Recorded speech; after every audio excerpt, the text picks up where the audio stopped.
Il y a des secrets qui nous rongent de l'intérieur, et ce que j'ai découvert dans cette montre a changé ma vie à jamais. Bonjour mes chers, je m'appelle Joséphine, j'ai 79 ans, et aujourd'hui, je vais vous raconter une histoire que j'ai gardée dans mon cœur pendant des décennies. Avant de commencer, j'aimerais vous demander, à vous qui me regardez maintenant, de laisser un j'aime à cette vidéo, de vous abonner à la chaîne Histoire Grand-Mère et d'activer la cloche pour recevoir d'autres histoires comme celle-ci. Et dites-moi dans les commentaires d'où vous me regardez aujourd'hui. C'est toujours un plaisir de savoir que mes histoires atteignent des personnes de tant d'endroits différents. Je vais vous raconter l'histoire de la montre de poche que mon mari cachait chaque soir avant de dormir et le terrible secret qu'elle renfermait. Une histoire de trahison, de mensonge, mais aussi de dépassement de soi et de force. Je me suis mariée avec Albert en 1963. J'avais seulement 17 ans et lui 28. À cette époque, une jeune fille convenable se mariait tôt et suivait ce que disaient ses parents. Ma famille était modeste. Mon père travaillait au champ et ma mère s'occupait de la maison et des 7 enfants. J'étais celle du milieu. Albert, lui, venait d'une famille un peu plus aisée. Il travaillait comme comptable dans l'unique banque de notre petite ville, Saint-Martin-sur-Loire, en Bourgogne. C'était un bel homme, toujours bien habillé, à la voix douce et au sourire facile. Tout le monde le respectait pour son intelligence et ses manières polies. Nous nous sommes rencontrés lors d'une kermesse de l'église. Il m'a invité à danser et 3 mois plus tard, nous étions fiancés. Mes parents étaient heureux de ce mariage. Un homme plus âgé, avec un emploi stable et respecté dans la ville. J'étais heureuse aussi. Je pensais avoir trouvé mon prince charmant, comme dans les contes que ma grand-mère me racontait quand j'étais petite. Notre mariage fut simple, mais beau. Nous sommes allés vivre dans une petite maison, mais confortable, près du centre. Dès le premier jour, j'ai remarqué quelque chose de particulier chez Albert. Il portait toujours une montre de poche argentée avec des détails en cuivre. Elle était ancienne, mais très bien conservée. Selon lui, c'était le seul souvenir qu'il avait de son père, décédé pendant la guerre. La montre était vraiment belle, mais il y avait quelque chose dans sa façon de la traiter qui attirait mon attention. Tous les soirs, avant de dormir, il la retirait de la poche de son gilet, la regardait pendant quelques instants avec une expression que je n'ai jamais réussi à déchiffrer, un mélange de révérence et d'inquiétude, puis la rangeait dans une petite boîte en bois sculptée qu'il fermait avec une petite clé. Cette clé, il la portait toujours sur un cordon fin autour du cou. Il ne l'enlevait jamais, même pour se baigner. Au début de notre mariage, j'ai posé quelques questions sur cette montre. Pourquoi était-elle si importante? Pourquoi devait-elle rester enfermée? Pourquoi garder la clé toujours au cou? Mais il détournait toujours la conversation. C'est juste un souvenir de famille, Joséphine. Rien qui ne doive t'inquiéter. Et moi, élevée pour ne pas trop questionner, je respectais son silence. Les premières années, nous avons été heureux, du moins selon la façon dont je comprenais le bonheur à cette époque. Les enfants sont vite arrivés. Antoine est né la première année de mariage. Claire est venue 2 ans plus tard et Sébastien a complété notre famille en 1967. Albert était un bon pourvoyeur. Nous n'avons jamais manqué de nourriture sur la table ou de vêtements. Le dimanche, nous allions tous ensemble à l'église. Ensuite, nous déjeunions chez ma mère ou chez sa sœur. Nous étions ce qu'on pouvait appeler une famille exemplaire à cette époque. Albert était un bon père, à sa manière. Il ne jouait pas beaucoup avec les enfants, mais il apportait toujours de petits cadeaux quand il rentrait du travail, demandait comment s'était passée l'école, et parfois, les week-ends, il emmenait Antoine pêcher dans la rivière qui traversait la ville. Avec les filles, il était plus réservé, mais ne manquait jamais de tendresse. C'était un homme de son temps. Il pensait que sa fonction principale était d'assurer la subsistance de la famille et que l'éducation des enfants était davantage ma responsabilité. Je m'occupais de la maison et des enfants, je faisais toute la cuisine, je lavais et repassais les vêtements, je prenais soin du potager à l'arrière et je trouvais encore le temps de faire des broderies que je vendais pour compléter nos revenus. C'était une vie simple, mais décente. Je ne pouvais pas me plaindre. Beaucoup de femmes que je connaissais avaient des maris qui buvaient tout leur salaire ou qui étaient violents. Albert ne m'a jamais frappé, jamais crié dessus devant les autres. Nos problèmes, quand il y en avait, restait entre les 4 murs de notre maison. Mais avec le temps, j'ai commencé à remarquer des changements chez Albert. Vers 1968, il a été promu directeur de la banque. C'était un poste important pour une petite ville comme la nôtre. Soudainement, notre niveau de vie s'est amélioré. Nous avons déménagé dans une maison plus grande avec une belle cour où les enfants pouvaient jouer. Nous avons acheté notre première radio. Albert a commencé à mieux s'habiller encore. Il faisait faire ses costumes dans la capitale. Et avec cette amélioration de notre vie sont venus les voyages. Au début, c'était 1 fois par mois. Albert disait qu'il devait aller à Paris pour des réunions au siège de la banque. C'était raisonnable pour son poste. Alors, je ne posais pas de questions. Mais peu à peu, ces voyages sont devenus plus fréquents. 1 fois par mois est devenu 2, puis presque toutes les semaines. Il disait que c'était des réunions importantes, des formations, des conférences. Je le croyais, bien sûr. Pourquoi aurais-je douté de mon mari? C'est à cette époque qu'il a commencé à devenir plus distant, plus fermé. Parfois, il passait des heures en silence, lisant le journal ou simplement regardant dans le vide avec un verre de cognac à la main. Les enfants sentaient l'absence de leur père, surtout les week-ends, quand il était présent avant. Mais maintenant, il disait souvent qu'il devait régler des choses pour son travail. J'essayais de combler cette absence. Je racontais des histoires, j'inventais des jeux, je faisais des gâteaux et des bonbons qu'ils aimaient.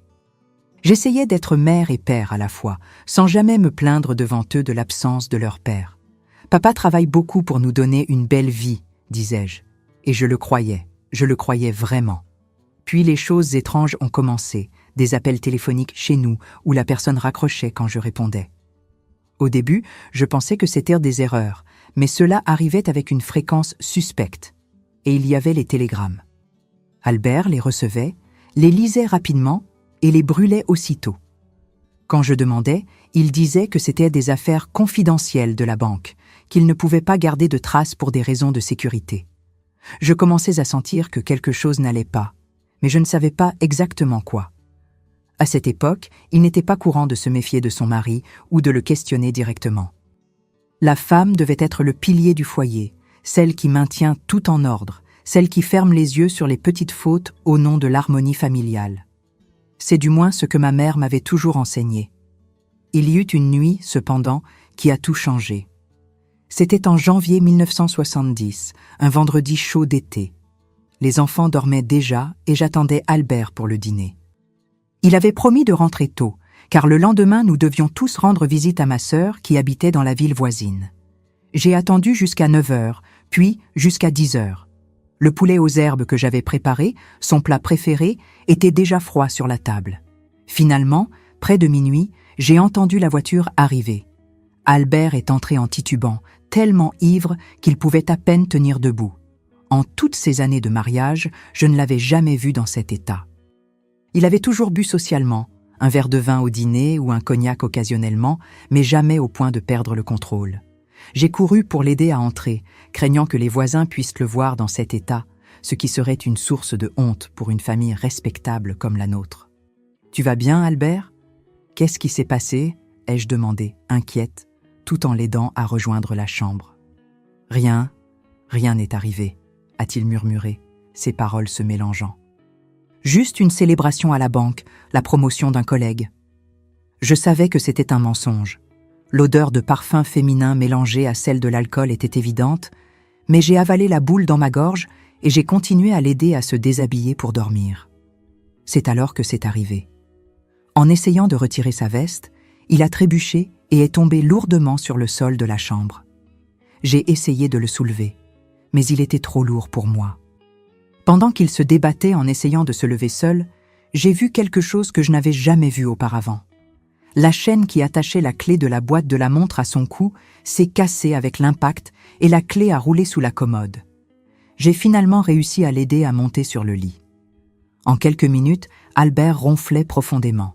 Je suis restée là, debout, à le regarder avec un tourbillon de pensées. Puis mes yeux se sont tournés vers le sol, vers l'endroit où la clé était tombée. J'aurais pu laisser la clé où elle était jusqu'au lendemain.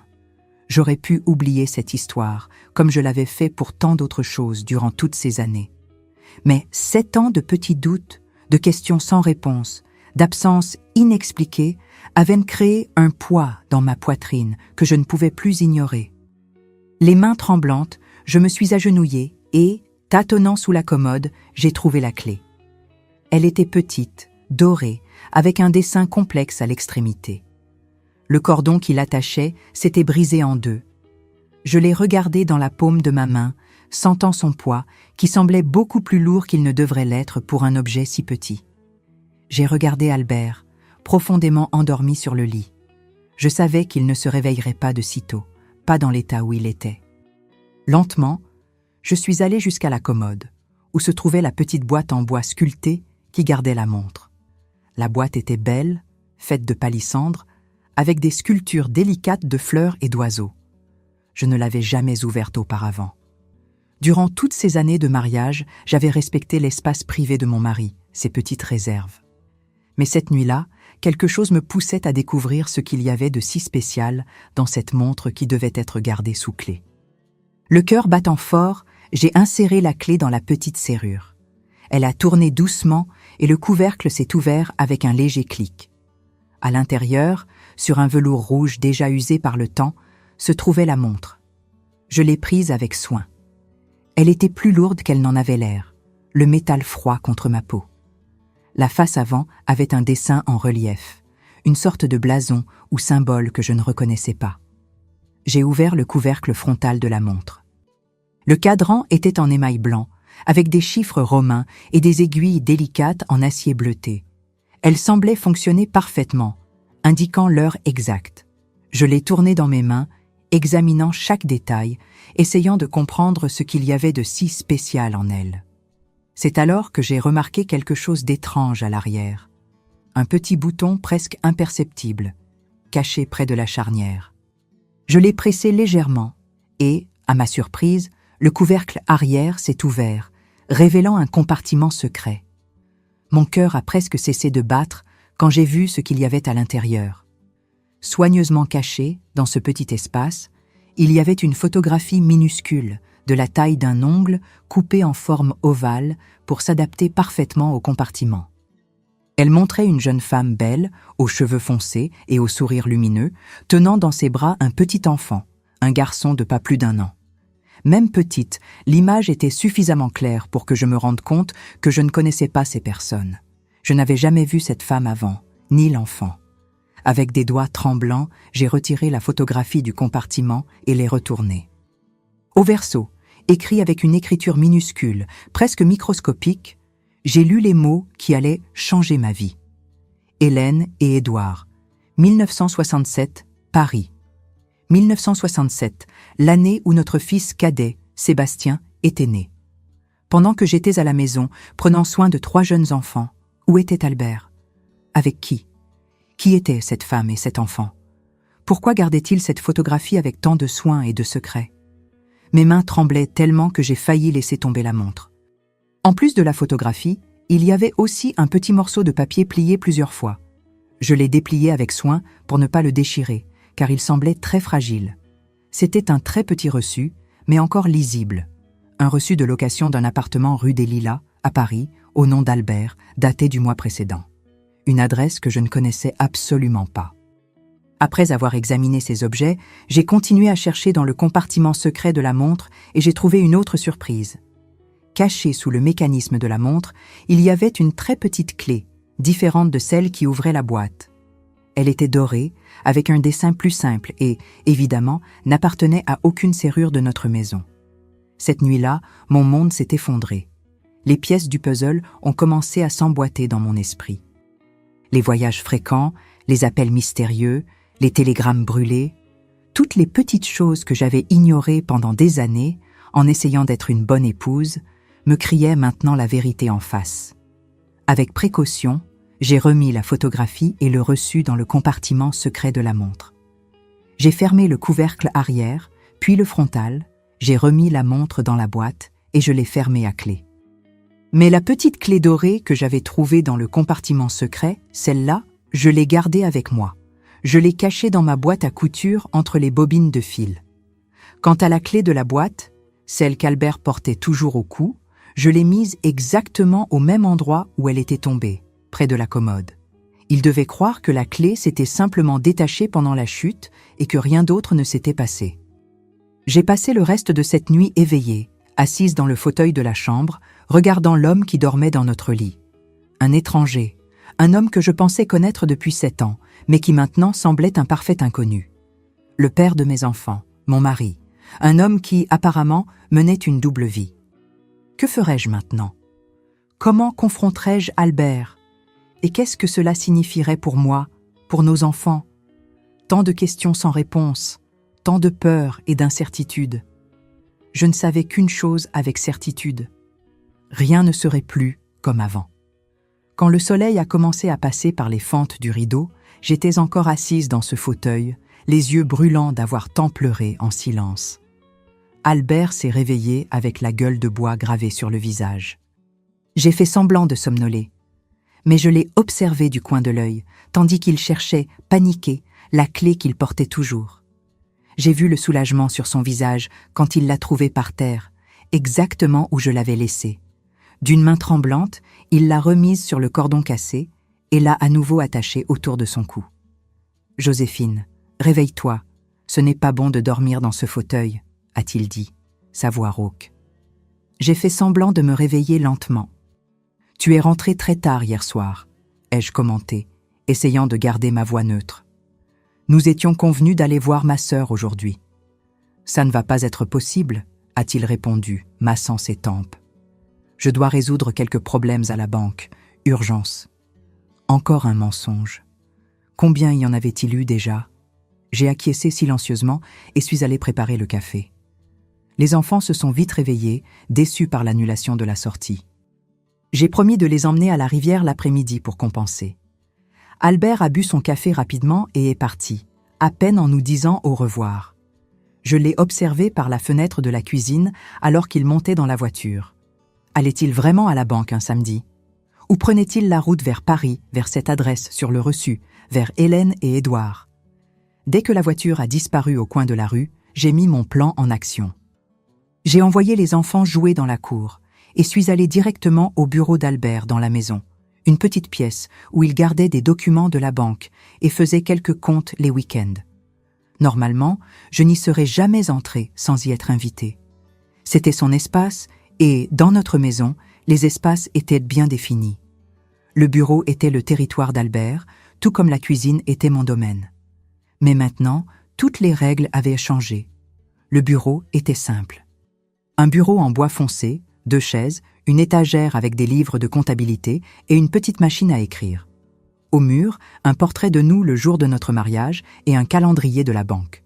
Je me suis assise sur sa chaise et j'ai commencé à ouvrir les tiroirs du bureau. Les 2 premiers contenaient ce que j'attendais. Des papiers de la banque, des stylos, des crayons, quelques reçus. Le 3e était verrouillé. J'ai essayé de le forcer, mais sans succès. C'est alors que je me suis souvenu de la petite clé dorée que j'avais trouvée dans la montre. Le cœur battant, j'ai cherché la clé dans ma boîte à couture et suis retournée au bureau. Je l'ai insérée dans la serrure du tiroir. Elle s'adaptait parfaitement. En tournant la clé, le tiroir s'est ouvert avec un léger clic. À l'intérieur, il y avait un dossier en cuir marron. Je l'ai ouvert avec précaution, comme quelqu'un qui désamorce une bombe. Le contenu a confirmé mes pires craintes.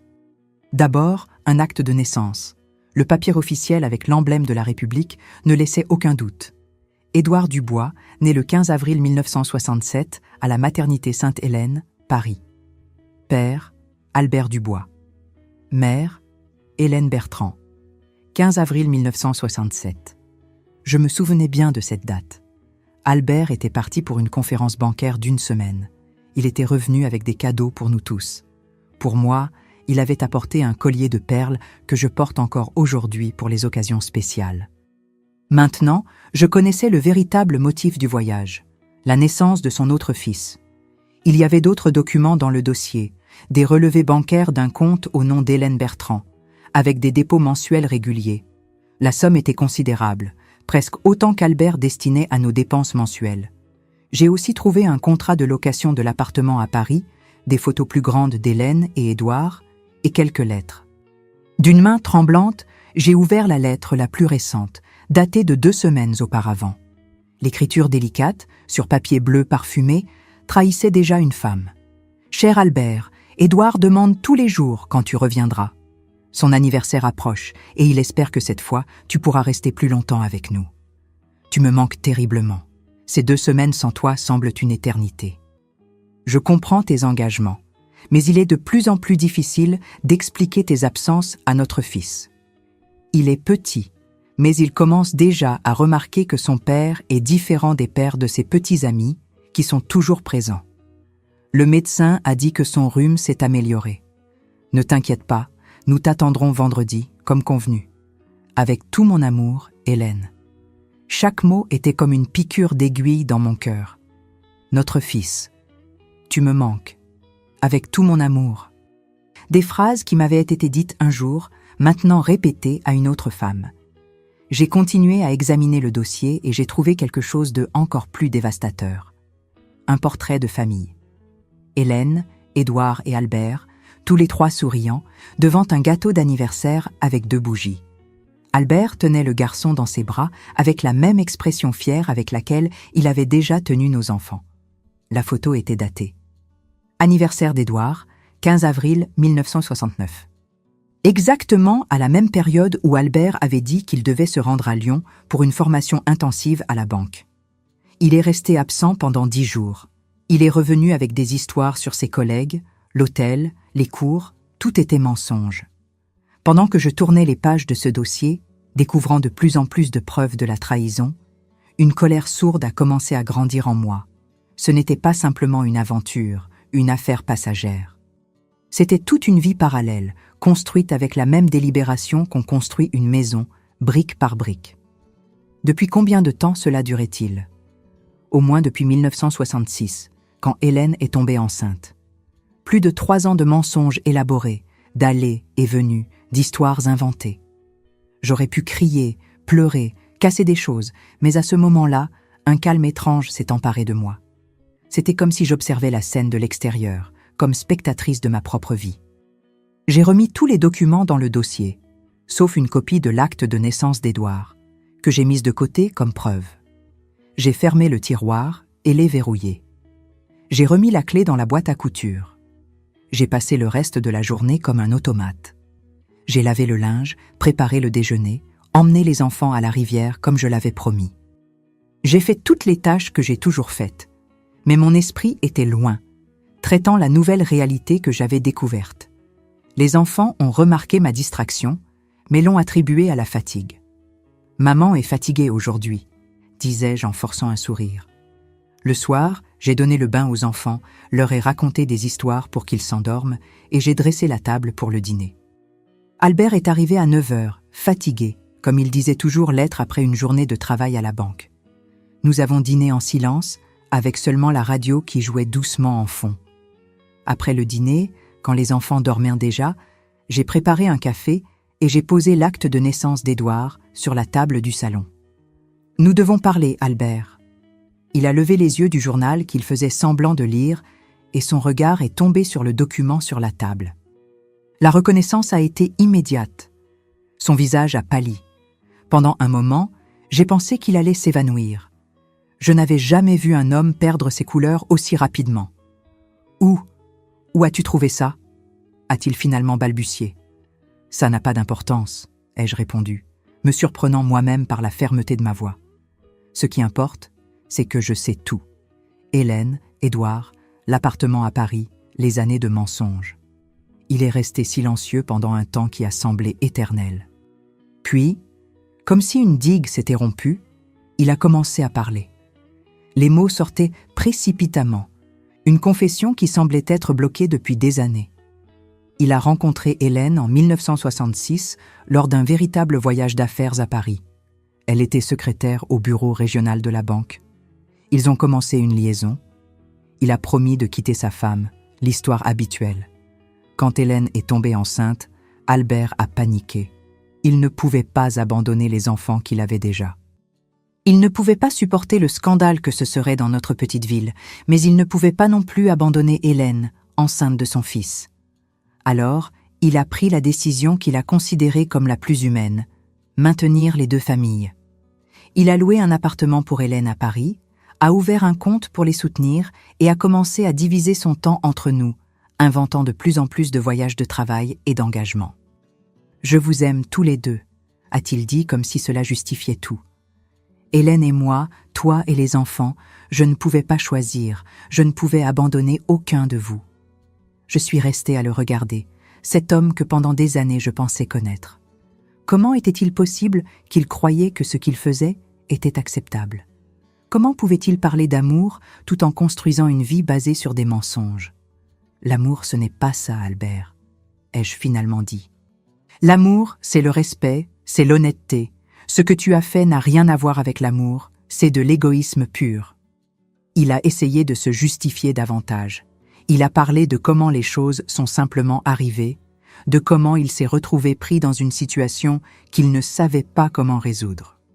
Il a parlé de ses sentiments pour moi, pour nos enfants, pour Hélène, pour Édouard, de comment il vivait divisé, tourmenté par la culpabilité, mais incapable de renoncer à aucune de ses familles.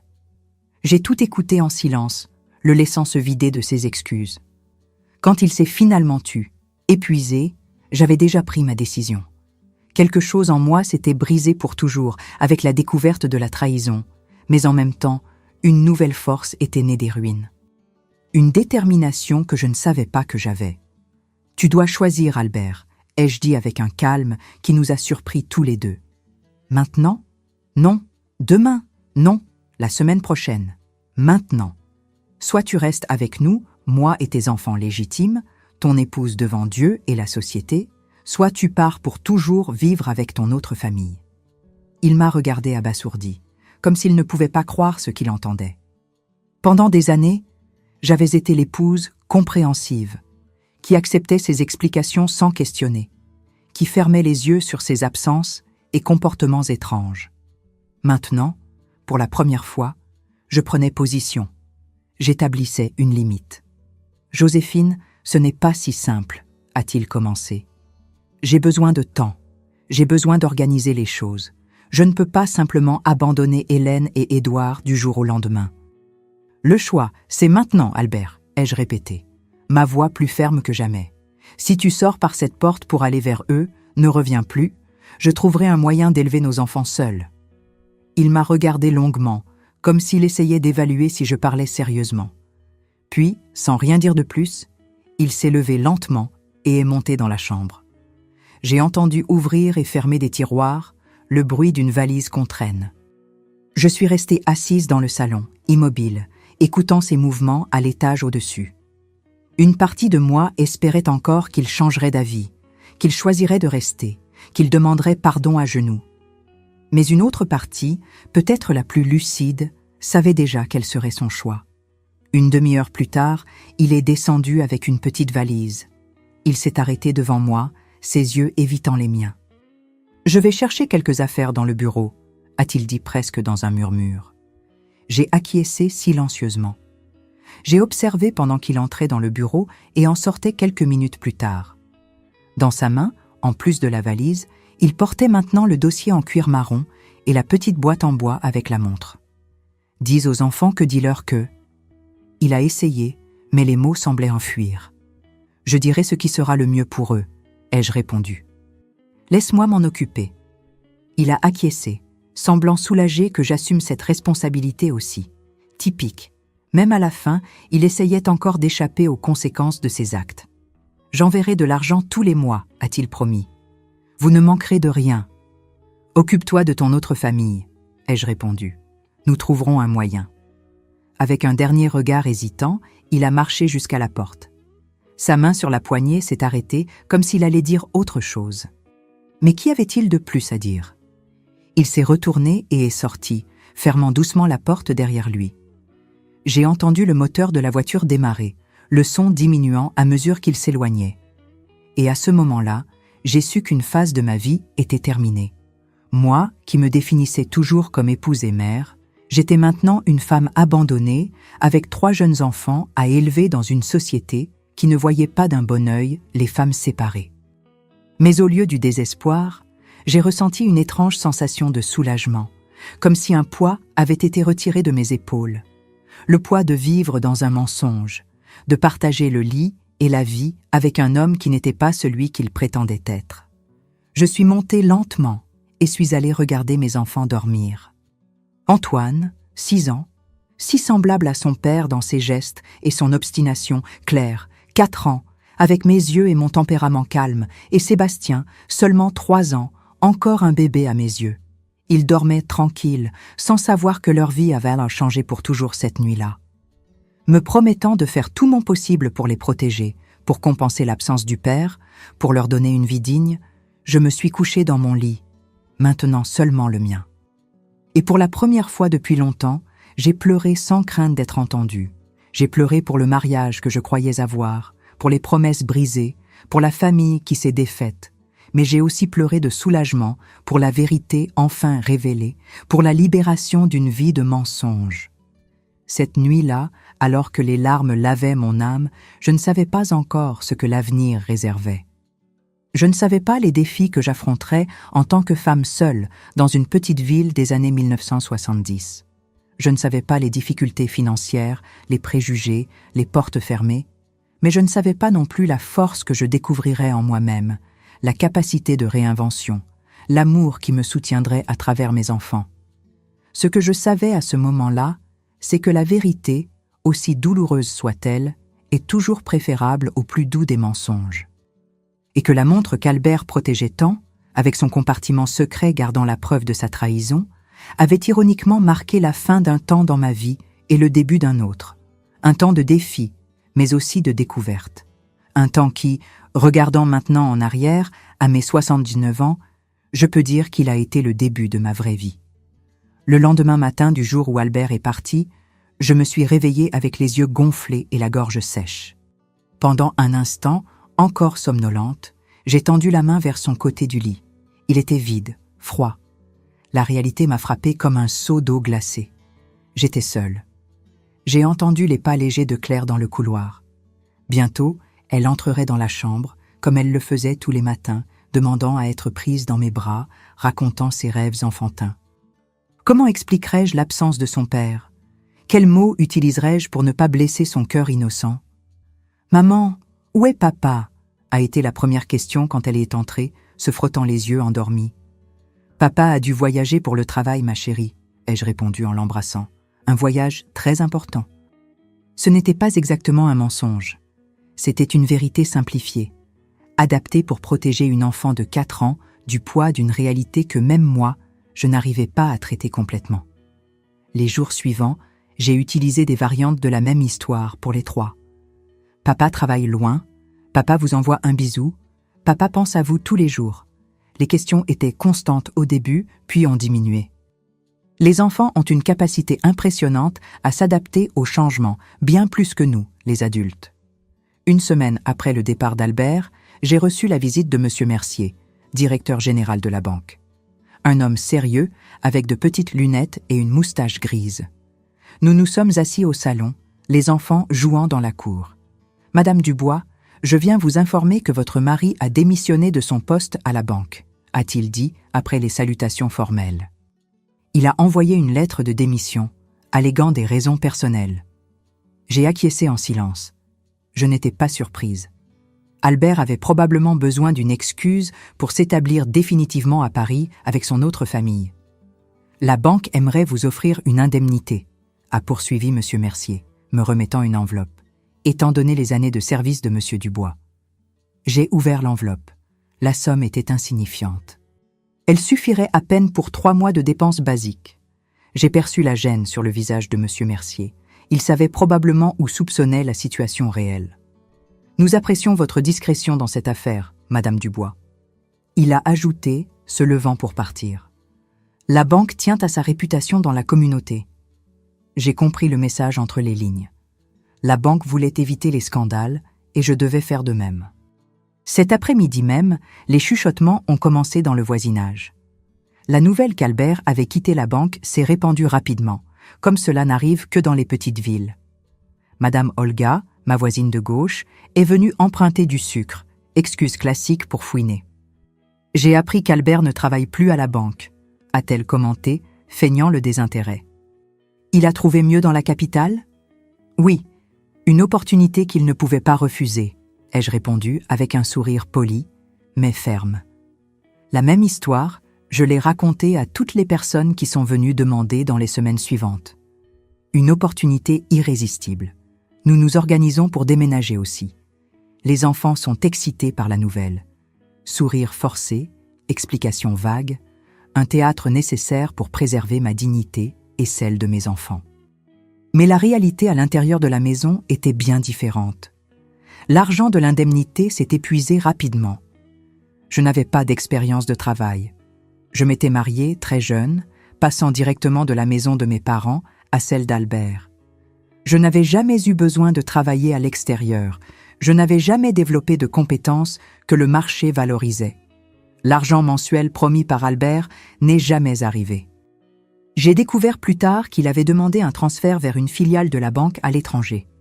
En Suisse, a-t-on dit, un moyen pratique d'échapper à ses responsabilités en France. J'ai commencé à vendre des choses de la maison. D'abord, les objets de valeur, la radio, la machine à coudre Singer qu'Albert m'avait offerte pour notre 3e anniversaire de mariage, quelques bijoux que j'avais hérités de ma grand-mère. Puis, des pièces de décoration, des meubles qui n'étaient pas essentiels. Chaque vente était comme arracher un morceau de moi, de la vie que j'avais construite, des souvenirs que j'avais collectés. Ma sœur Cécile, qui habitait dans la ville voisine, a été mon plus grand soutien durant cette période. Mariée à un commerçant prospère, elle avait une situation financière confortable. Elle a proposé que nous déménagions chez elle jusqu'à ce que je me stabilise. « Je ne veux être un fardeau pour personne, Cécile », ai-je refusé au début.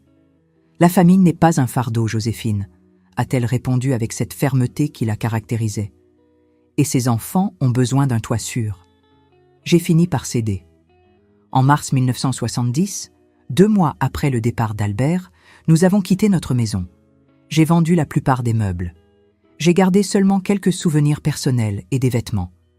Le plus difficile a été d'expliquer aux enfants. « Mais quand papa reviendra, où va-t-il habiter ?»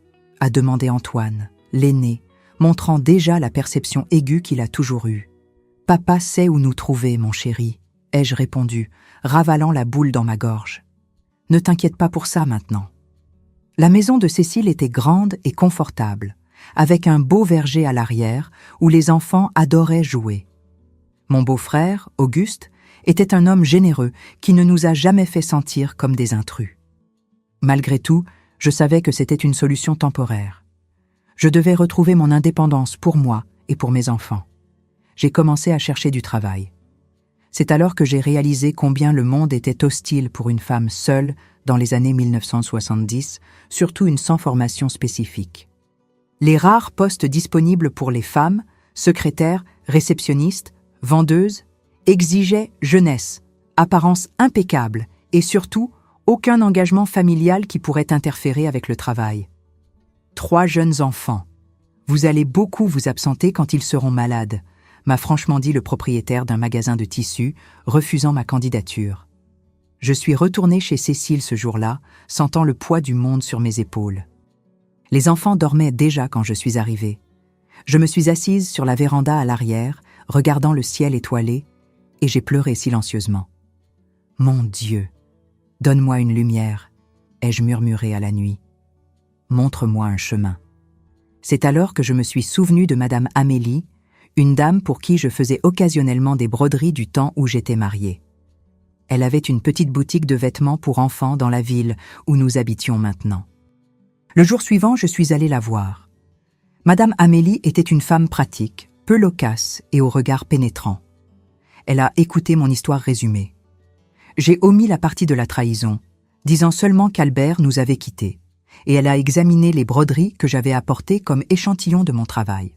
« Votre point est ferme, les finitions sont impeccables », a-t-elle commenté. « Je peux utiliser votre talent, mais je ne peux pas payer beaucoup. »« N'importe quoi est mieux que rien, Madame Amélie », ai-je répondu, sentant une petite flamme d'espoir s'allumer. Nous avons commencé un arrangement simple. Elle me fournissait les tissus coupés et les modèles. Je les emportais à la maison et brodais des détails sur les vêtements, des fleurs, des animaux, des lettres. Le paiement était par pièces livrées. Ce n'était pas beaucoup, mais c'était un début. Je travaillais principalement la nuit, après que les enfants s'endormaient. Assise à la table de la cuisine, sous la lumière jaunâtre de la lampe, mes doigts couraient agilement sur le tissu, créant de petites œuvres d'art. Il y avait quelque chose de thérapeutique dans ce travail. Chaque point fait était comme si je reconstruisais non seulement un vêtement, mais ma propre vie. Avec le temps, ma clientèle s'est développée. D'autres commerçantes ont commencé à me solliciter. Puis sont venues des commandes particulières, des layettes de bébé, des nappes pour occasions spéciales, des détails sur des robes de fête. Cécile m'a aidé à organiser un petit atelier dans la chambre d'amis de la maison, avec une table appropriée pour la coupe et la couture, un meilleur éclairage, une armoire pour ranger les matériaux. Les enfants se sont bien adaptés à la nouvelle vie. Antoine et Claire fréquentaient l'école locale. Sébastien, encore petit, restait à la maison avec moi. C'était un garçon doux qui adorait dessiner et s'occupait facilement avec du papier et un crayon pendant que je travaillais. Les mois ont passé et avec eux, la douleur de la trahison d'Albert s'est transformée en quelque chose de différent. Pas exactement le pardon, mais une sorte d'acceptation résignée. La vie continuait, et je n'avais pas le temps de ressasser le passé. Il y avait des factures à payer, des enfants à nourrir, un avenir à construire. C'est en janvier 1971, exactement 1 an après le départ d'Albert, que j'ai reçu la visite qui allait à nouveau changer le cours de ma vie. Un homme en costume noir, se présentant comme avocat, m'a remis un télégramme. Le télégramme, bref et formel, informait du décès d'Albert dans un accident d'automobile à Paris. Il était accompagné d'Hélène, qui n'a pas survécu non plus. Le message mentionnait également que le fils du couple, Édouard, était sous la garde des grands-parents maternels. Je suis restée paralysée un moment, le papier tremblant dans mes mains. Albert mort. L'homme qui a été mon mari pendant 7 ans, le père de mes enfants, n'existait plus. Il n'y a pas eu de larmes immédiates. La nouvelle était trop surréaliste pour provoquer une réaction instantanée. « Vous allez bien, madame ?» a demandé l'avocat, remarquant ma pâleur. « Oui, juste surprise », ai-je répondu, reprenant contenance. « Y a-t-il des détails sur l'accident ?» D'après ce que je sais, la voiture que conduisait M. Dubois est entrée en collision avec un camion sur l'autoroute, mort instantanée pour les 2 occupants. J'ai acquiescé, remercié l'homme pour l'information et fermé la porte. Je m'y suis adossée, les jambes faibles, le cœur accéléré. Comment le dirais-je aux enfants ? Quels mots utiliserais-je pour expliquer que le père qu'ils espéraient revoir un jour ne reviendrait jamais ?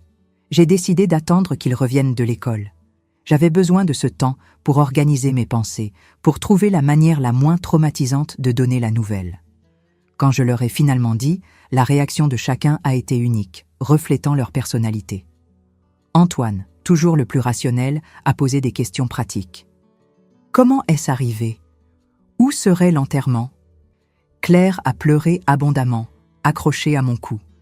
Sébastien, encore trop petit pour comprendre complètement le concept de la mort, a été confus, demandant à plusieurs reprises quand papa reviendrait.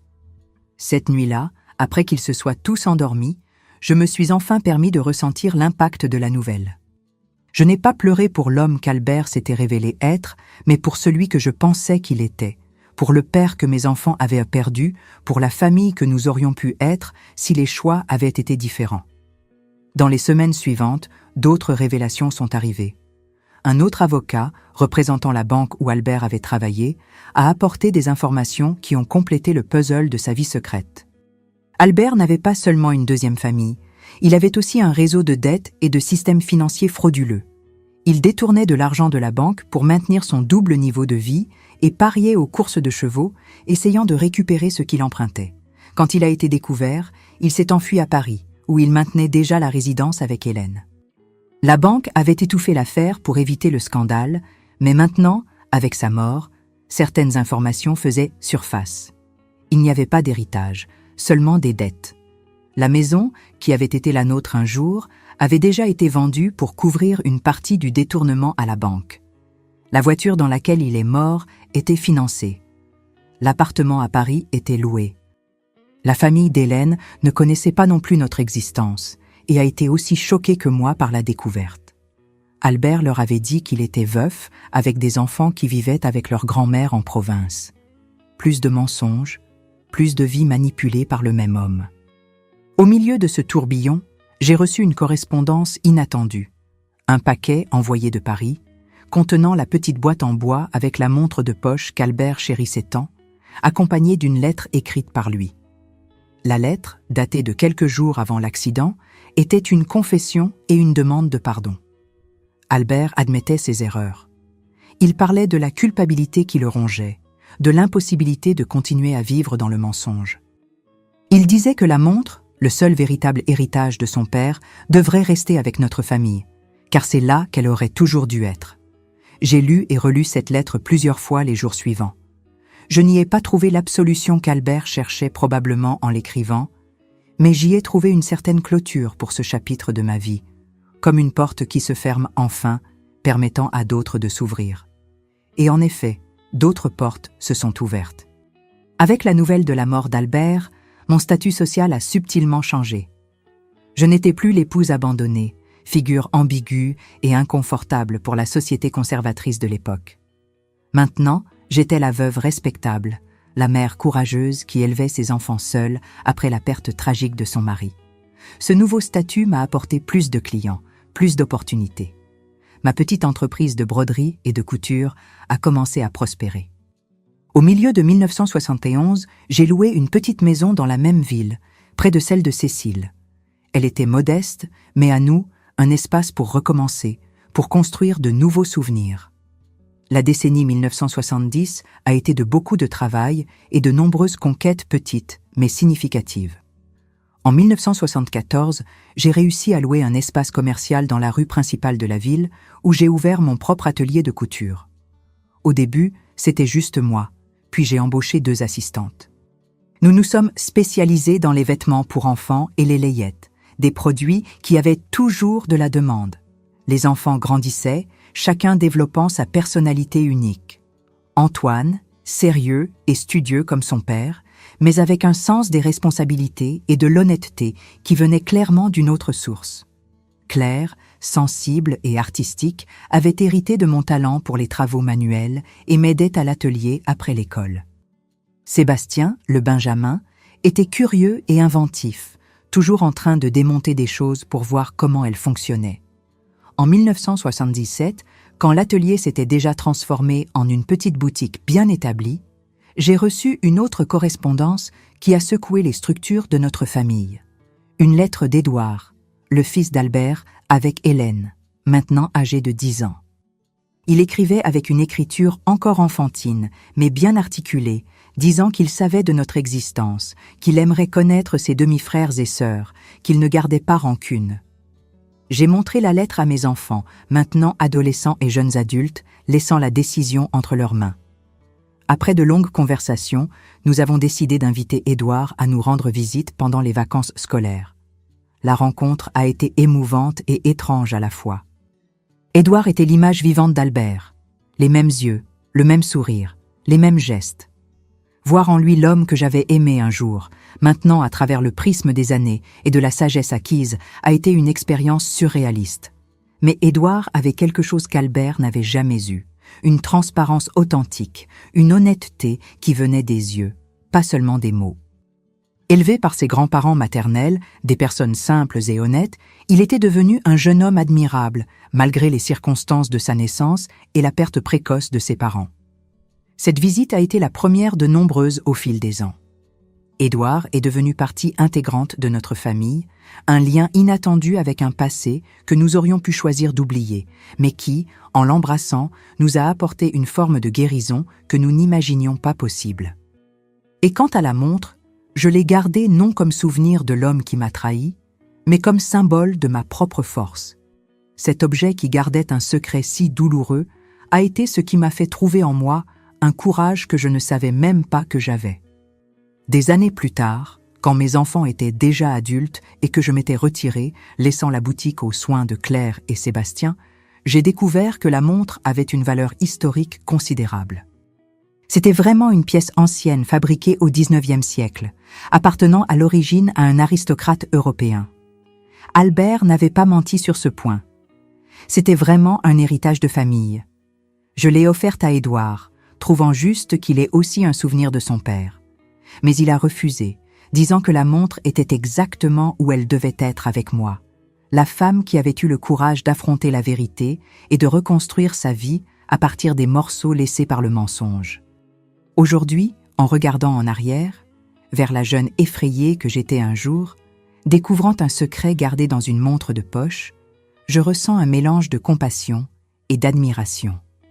Compassion pour la douleur que j'ai affrontée, admiration pour la force que j'ai découvert avoir. La vie nous enseigne de façon étrange, parfois cruelle. Mais si nous sommes ouverts à l'apprentissage, chaque leçon, aussi douloureuse soit-elle, apporte avec elle une graine de croissance. Vous savez, mes chers, la vie a de ces surprises.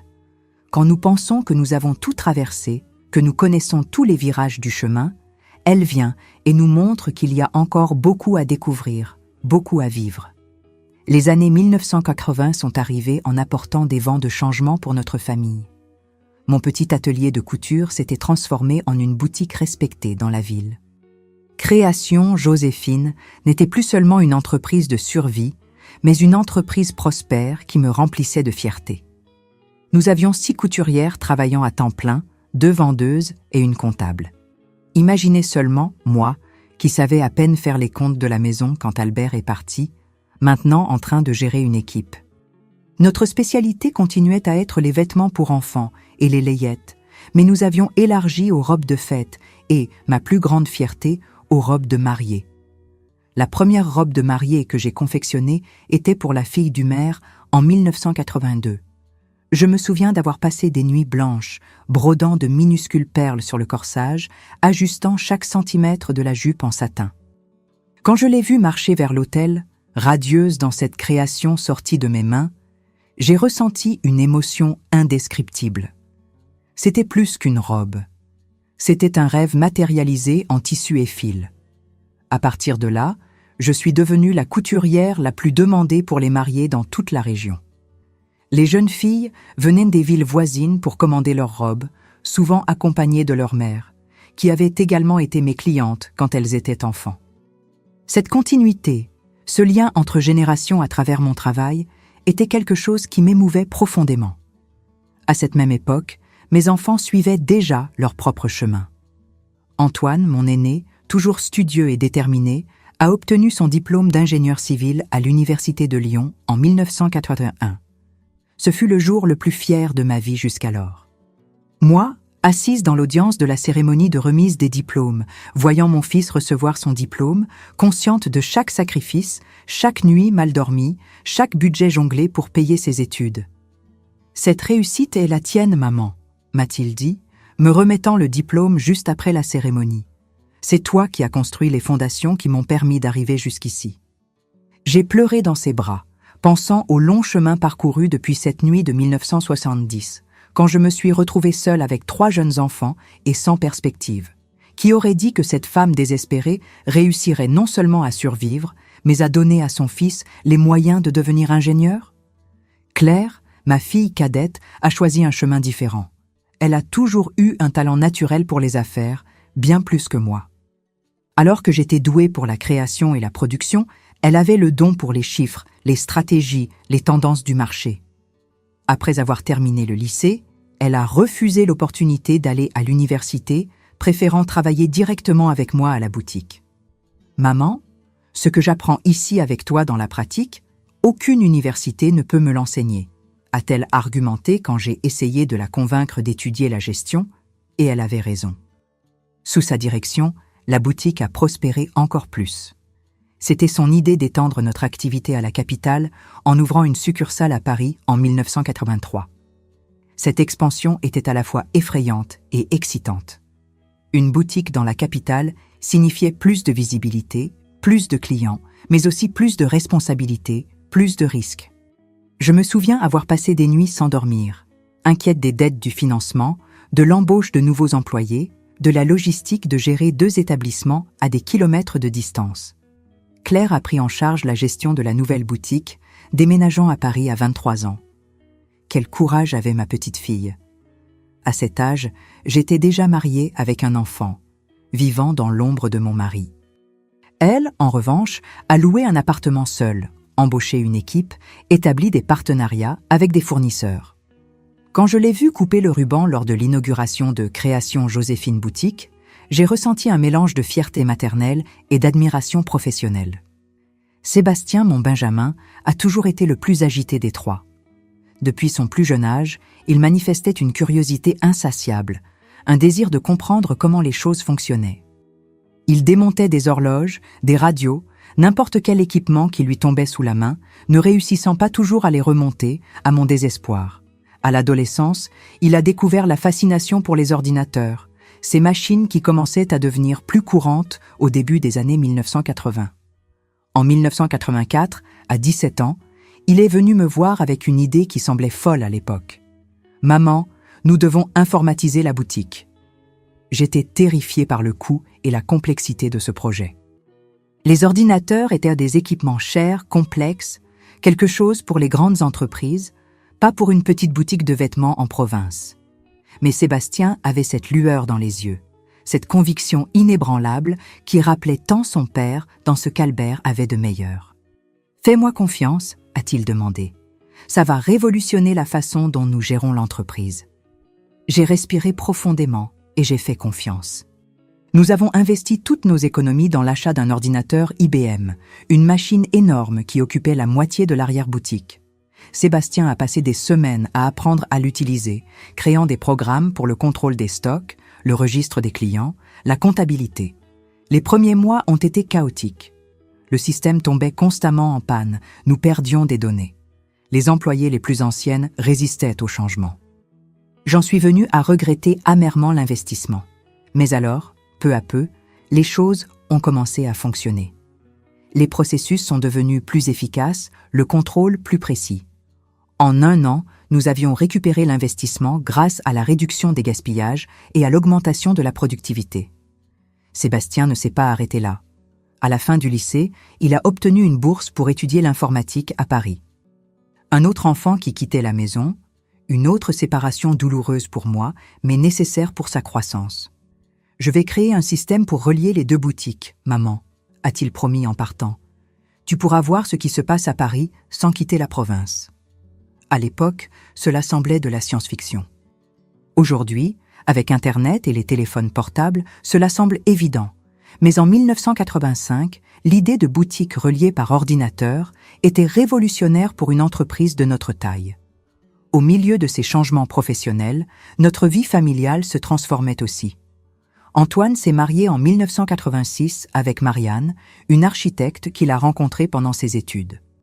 La cérémonie a eu lieu à l'église principale de notre ville, la même où je m'étais mariée avec Albert tant d'années auparavant. Mais les sentiments étaient si différents. Alors que mon mariage avait été arrangé, plein d'attentes traditionnelles et de peu d'amour véritable, celui d'Antoine était basé sur le respect mutuel, l'admiration, le partenariat. Bien sûr, j'ai fait la robe de mariée de Marianne. J'y ai travaillé pendant des mois, mettant tout mon amour et mon expérience dans chaque point. Je voulais qu'elle soit parfaite, non seulement parce qu'elle était ma belle-fille, mais parce que je voyais dans ce mariage la réalisation d'un rêve que je n'avais jamais pu vivre pleinement. Une union basée sur un choix conscient, non sur des conventions sociales. La réception a eu lieu dans la salle paroissiale, simple mais élégante. Pendant la fête, au milieu de la musique et des félicitations, j'ai eu un moment de profonde réflexion. En regardant mon fils et sa jeune épouse danser, Claire discutant avec animation avec les invités, Sébastien ajustant le son avec son habileté technique, j'ai ressenti une immense gratitude pour la vie. Malgré toutes les difficultés, toutes les trahisons et déceptions, nous avions construit quelque chose de beau, quelque chose de vrai. C'est lors de cette fête, d'ailleurs, que j'ai rencontré Gérard, un veuf qui s'était récemment installé dans notre ville. Il était le père d'une des couturières de la boutique, un homme gentil, au sourire facile et à la conversation agréable. Nous avons dansé, parlé de jardinage, une passion que nous avons découvert partagée, et échangé des impressions sur la vie en tant que parents solo. Je n'imaginais pas cette nuit-là que cette rencontre fortuite donnerait naissance à une amitié qui se transformerait lentement en quelque chose de plus. À 49 ans, je m'étais habituée à l'idée de vivre seule, que mon histoire romantique s'était terminée avec le départ d'Albert. Mais la vie, comme toujours, avait d'autres plans. Gérard a commencé à apparaître à la boutique plus fréquemment, toujours avec une excuse. Apporter quelque chose à sa fille, poser une question sur une commande, demander conseil pour un cadeau. Peu à peu, nos rencontres se sont étendues à des cafés après le travail, des promenades dans le jardin public le dimanche, des dîners où nous parlions pendant des heures de livres, de films, de voyages que nous aimerions faire. C'était étrange, après de 50 ans, de sentir ces papillons dans le ventre, cette attente avant une rencontre, cette joie en entendant la voix de quelqu'un. Mes enfants l'ont remarqué avant même que je ne me l'avoue à moi-même. « Maman, tu es différente », a commenté Claire lors d'une de ses visites de la capitale. Plus légère, plus souriante. « C'est juste la satisfaction de vous voir tous bien établis », ai-je éludé. « a-t-elle murmuré avec ce sourire de celle qui en sait plus qu'elle n'en dit. Est-ce que ça n'aurait pas quelque chose à voir avec un certain monsieur aux cheveux gris qui n'arrête pas d'appeler à la boutique ? J'ai rougi comme une adolescente et changé de sujet. Mais la vérité est que Claire avait raison. Quelque chose naissait, quelque chose d'inattendu et de beau. Une seconde chance que je n'avais jamais pensé mériter ou désirer. La demande en mariage est venue en 1988, pendant un pique-nique au bord de la rivière qui traversait la ville. Rien de grandiose ou spectaculaire, juste 2 personnes mûres qui avaient assez vécu pour savoir ce qu'elles voulaient, décidant de partager le reste de leur voyage. « Je n'ai pas besoin d'un papier ou d'une cérémonie, Gérard », ai-je dit quand il m'a montré la bague simple mais élégante. À mon âge, ces conventions semblent superflues. « Ce n'est pas pour la convention, Joséphine », a-t-il répondu avec ce calme qui me centrait toujours. « C'est parce que je veux célébrer avec le monde la chance que j'ai eue de te rencontrer, et parce que tu mérites d'être courtisée, célébrée, valorisée comme la femme extraordinaire que tu es. Je me suis mariée pour la seconde fois lors d'une cérémonie intime, seulement avec la famille et les amis proches. Claire a dessiné ma robe, non pas blanche, mais d'une teinte de bleu qui s'accordait avec mes yeux, et mes couturières l'ont confectionnée avec le même soin qu'elles consacraient aux robes des jeunes mariés. Antoine m'a conduite à l'hôtel. Sébastien était le témoin, et Édouard, qui faisait désormais partie intégrante de notre famille, est venu spécialement de Paris pour l'occasion. Ce mariage était si différent du premier. Il n'y avait pas d'attente familiale à satisfaire, pas de pression sociale, pas de naïveté. C'était un choix conscient de 2 personnes qui avaient appris, à travers les douleurs et les joies de la vie, la valeur du véritable compagnonnage, du respect mutuel, de l'honnêteté. Gérard et moi n'avons pas eu d'enfants ensemble, évidemment, étant donné notre âge, mais nous avons uni nos familles, ces 2 enfants, mes 3, incluant Édouard, que Gérard a accueilli sans réserve, comprenant la complexité de notre histoire familiale. Dans les années suivantes sont venus les petits-enfants, d'abord les jumeaux d'Antoine en 1989, puis la fille de Claire en 1992, suivis de 3 autres petits-enfants jusqu'à la fin de la décennie. L'arrivée des petits-enfants a apporté une nouvelle dimension à ma vie. C'était comme revivre la maternité, mais sans les angoisses et les difficultés financières de la première fois. Je pouvais simplement profiter de ces enfants, leur enseigner ce que la vie m'avait appris, leur raconter des histoires sur leurs origines. Et c'est justement en racontant des histoires à mes petits-enfants que le passé est revenu me visiter de manière inattendue. Un après-midi de 1994, ma petite-fille aînée, Lucie, alors âgée de 5 ans, a trouvé la petite boîte de la montre de poche en jouant dans ma chambre.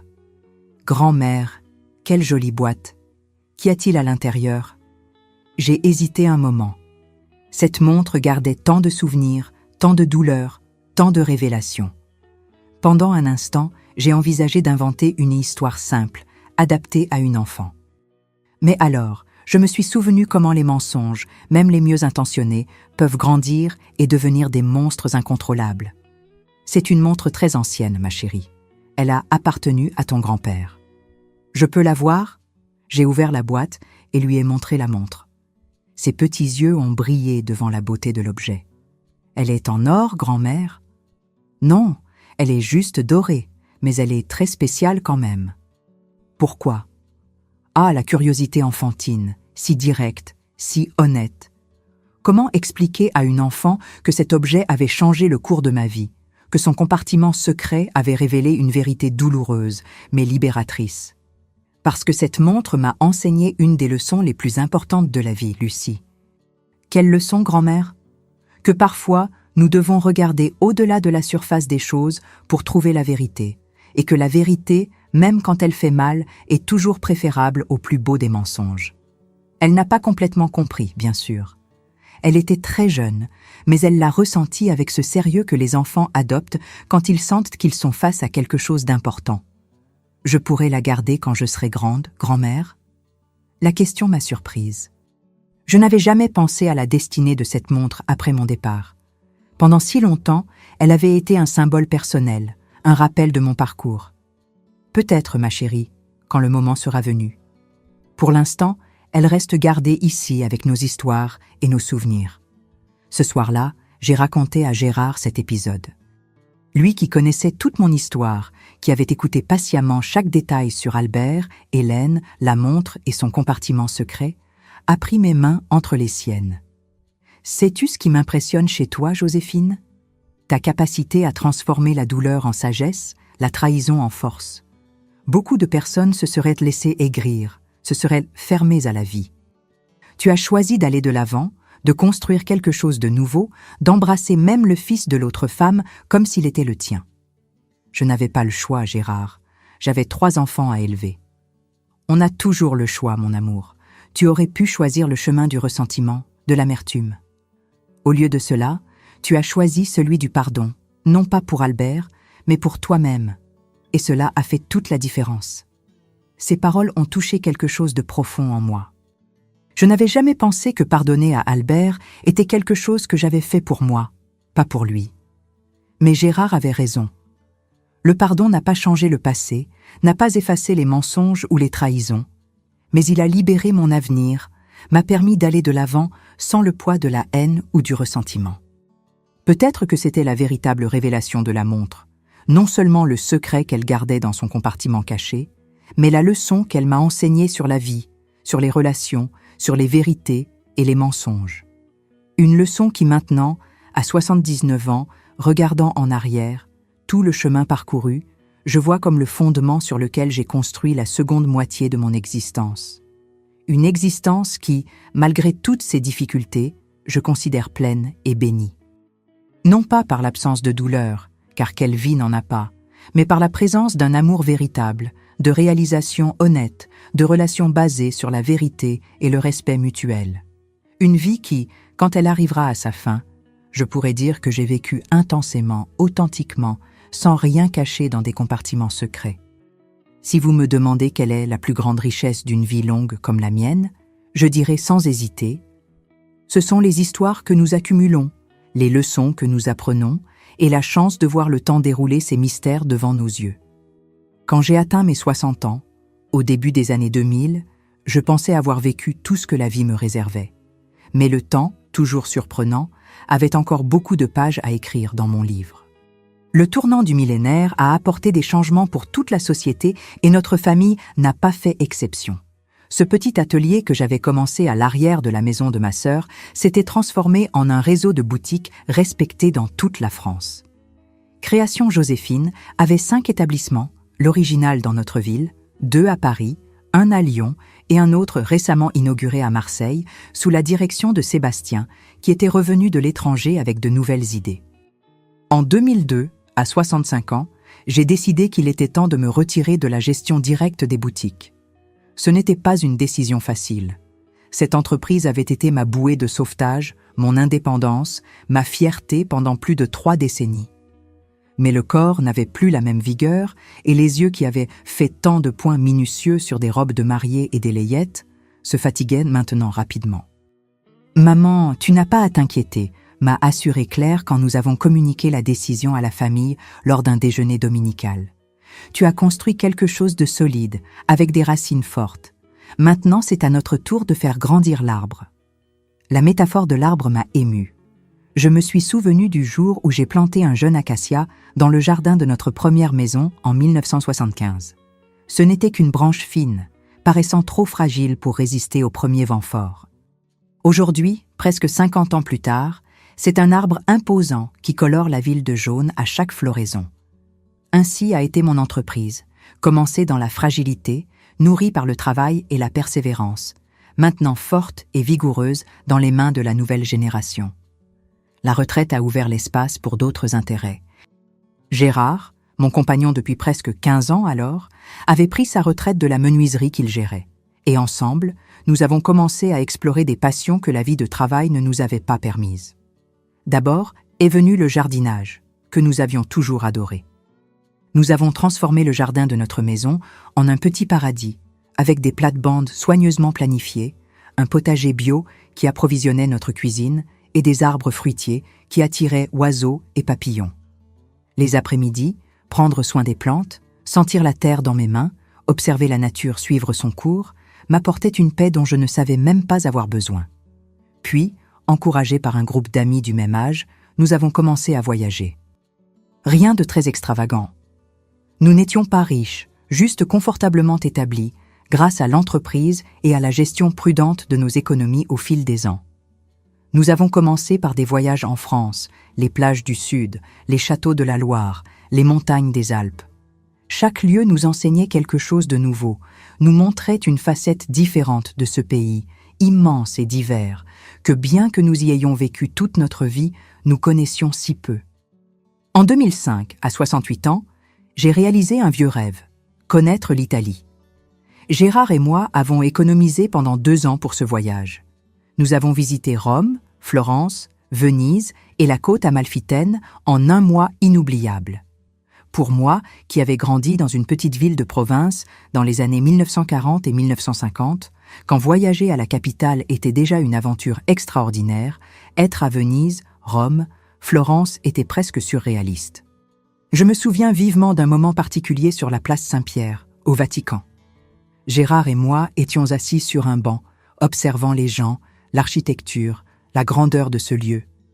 Soudain, j'ai été saisi par une émotion bouleversante en pensant au chemin que la vie avait tracé pour moi. « Qu'y a-t-il, ma chérie ?» a demandé Gérard, remarquant les larmes qui coulèrent sur mon visage. « Je pense à combien la vie est incroyable, Gérard.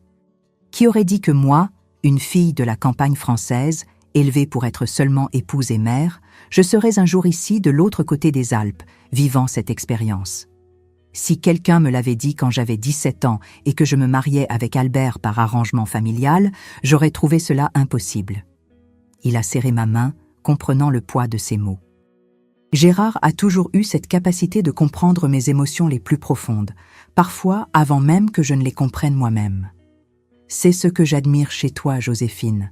La vie t'a donné des citrons amers et tu n'as pas seulement fait de la limonade, tu as créé toute une plantation de citronniers. Nous avons ri ensemble de la métaphore exagérée, mais il y avait une vérité là qui résonnait en moi. Chaque choix que j'avais fait après la découverte du secret de la montre, chaque décision d'aller de l'avant, de ne pas me laisser définir par la trahison, de construire quelque chose de nouveau, m'avait amené à ce moment, ce banc à Rome, cette vie pleine que je vivais maintenant. À notre retour de ce voyage, j'ai ramené avec moi non seulement des souvenirs et des photographies, mais une perspective renouvelée sur le monde et ma place en lui. J'ai décidé qu'il était temps de partager davantage mon histoire, de transformer mes expériences en quelque chose qui pourrait aider d'autres personnes. J'ai commencé simplement, en participant à un groupe de soutien pour les femmes victimes de violences domestiques dans notre ville. Non pas que mon histoire avec Albert implique de la violence physique, ce n'était jamais le cas, mais la trahison, les mensonges, l'abandon laissent aussi des cicatrices profondes dans l'âme. Et mon parcours de dépassement, de reconstruction, résonnait avec ces femmes qui cherchaient la force de recommencer. C'était étrange, à près de 70 ans, de parler ouvertement de blessures si anciennes. Pendant des décennies, j'avais gardé des parties de mon histoire pour moi, partagées seulement avec la famille et les amis les plus proches. Mais il y avait quelque chose de libérateur à utiliser mes douleurs passées pour éclairer le chemin d'autres personnes. Lors d'une de ces réunions, j'ai rencontré Catherine, une assistante sociale qui coordonnait des projets pour les femmes en situation de vulnérabilité. Elle m'a invité à donner une conférence sur l'entrepreneuriat féminin au centre communautaire. L'idée m'a terrifiée. « Je ne suis pas conférencière, Catherine », ai-je protesté. Je n'ai jamais parlé en public de ma vie. Mais tu as une histoire puissante, Joséphine, a-t-elle insisté. Et une expérience pratique qu'aucun professeur d'université ne peut offrir. Ces femmes ont besoin de voir quelqu'un comme elle, qui a commencé de zéro, a affronté l'adversité et a vaincu. J'ai accepté à contre-cœur. J'ai passé des semaines à préparer ce que je dirais, répétant pour Gérard, qui m'écoutait patiemment raconter les mêmes histoires, suggérant des ajustements, m'encourageant quand la nervosité menaçait de me faire abandonner. Le jour de la conférence est arrivé. Le centre communautaire était plein, pas seulement de femmes du projet, mais aussi de jeunes entrepreneurs, d'étudiantes, de curieuses. J'ai tremblé en montant sur la petite scène improvisée. Mais alors j'ai respiré profondément, regardé ces visages expectatifs, et j'ai commencé à raconter mon histoire. J'ai parlé de la jeune Joséphine, mariée à 17 ans, mère à 18, dédiée exclusivement au foyer et à la famille. J'ai parlé de la découverte douloureuse du secret gardé dans la montre de poche, de la double vie d'Albert, de la décision de le confronter, du choix qu'il a fait en partant. J'ai parlé des années difficiles en tant que mère célibataire, des portes fermées, des préjugés, des nuits de pleurs silencieux pour ne pas réveiller les enfants. Et j'ai parlé de l'atelier de couture, des premières commandes, de l'expansion graduelle, des défis de gérer une entreprise croissante, des joies de voir mes enfants suivre leur propre chemin. En terminant, j'ai remarqué qu'il y avait des larmes sur de nombreux visages, pas seulement de tristesse pour la douleur partagée, mais d'espoir pour l'exemple de dépassement. Les questions sont venues en cascade. L'intérêt était authentique, la connexion établie était profonde et véritable. Cette première conférence a mené à d'autres. Bientôt, j'étais invitée à des événements dans les villes voisines, à des programmes à la radio locale, à des interviews dans des journaux régionaux. À 71 ans, j'ai découvert une nouvelle vocation, celle de conteuse d'histoire, d'inspiratrice, de mentor. En 2008, sur invitation de Sébastien, qui en plus de gérer la boutique de Marseille, était devenu professeur universitaire d'entrepreneuriat, j'ai donné une conférence à ses étudiants à la faculté. Ce fut une expérience surréaliste. Moi, qui avais à peine terminé l'école primaire, parlant à de jeunes universitaires, partageant des connaissances qu'aucun livre académique ne pourrait offrir. « Maman, tu es une étude de cas de réussite », m'a dit Sébastien après la conférence, utilisant cette terminologie moderne à laquelle je ne me suis jamais habituée. « Les étudiants sont fascinés par ta trajectoire. Tu devrais écrire un livre. » La suggestion m'a semblé absurde sur le moment. Écrire un livre. Moi, qui ai grandi à une époque où les filles apprenaient à broder et à cuisiner, pas à exprimer des idées par écrit, mais la graine a été plantée et a commencé à germer silencieusement.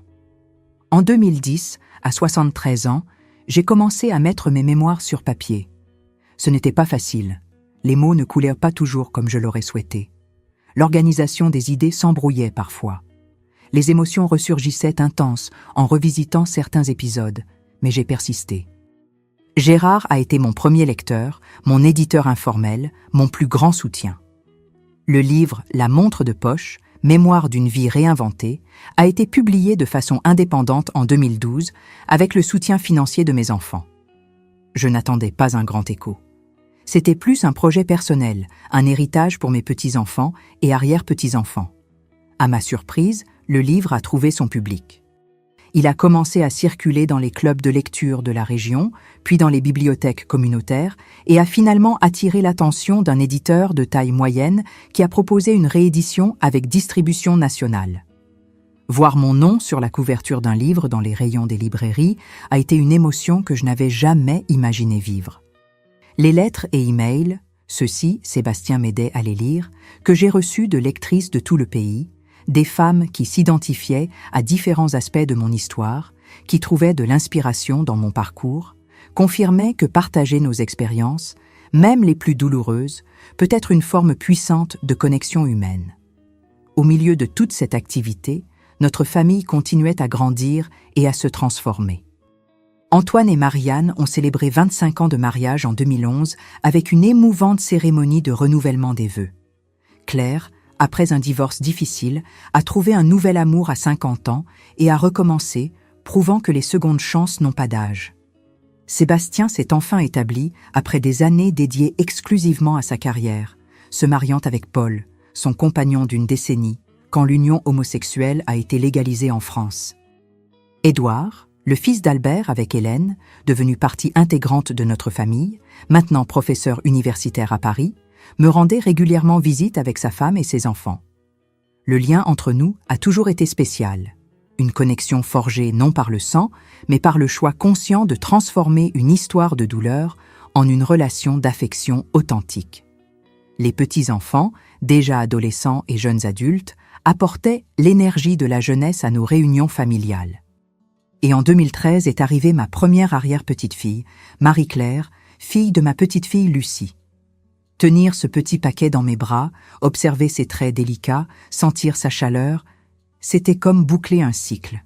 4 générations de femmes, chacune portant un peu des précédentes, chacune ouvrant de nouvelles voies. C'est à cette époque que la montre de poche, gardée pendant tant d'années, a de nouveau occupé une place centrale dans ma vie. Lucie, maintenant mère, s'est souvenue de la promesse que j'avais faite quand elle était enfant. « Grand-mère, tu te souviens quand tu m'as montré la montre ? Tu as dit qu'un jour, quand je serai adulte, je pourrais peut-être la voir. Je crois que maintenant je comprends la vraie valeur de cet objet. » J'ai été surprise qu'elle se souvienne de cette conversation d'il y a tant d'années. Mais Lucie a toujours été observatrice, sensible aux nuances des relations familiales, intéressée par les histoires qui fondaient notre existence. La montre n'est pas seulement une antiquité précieuse, a-t-elle continué. C'est un symbole de ton parcours, de notre histoire familiale. J'ai lu ton livre, j'ai écouté tes conférences. Maintenant, je comprends combien cet objet a changé le cours de ta vie et, par extension, de ma propre existence. J'ai apporté la petite boîte en palissandre sculptée de ma chambre. Le temps avait assombri le bois, adouci les contours des sculptures, mais elle était toujours magnifique dans sa simplicité élégante. Je l'ai ouverte avec soin. La montre, entretenue régulièrement au fil des ans, fonctionnait encore parfaitement. « Tu sais » ai-je dit à Lucie en faisant tourner la montre entre mes doigts. Pendant longtemps, cet objet a représenté pour moi la douleur de la trahison, la rupture d'une vie que je croyais sûre. Puis il est devenu le symbole de ma capacité de survie, de reconstruction. Aujourd'hui, je le regarde et j'y vois principalement de la beauté des choses qui, malgré leurs imperfections, ont une histoire, ont de la profondeur. J'ai montré à Lucie le petit bouton latéral qui ouvrait le compartiment secret.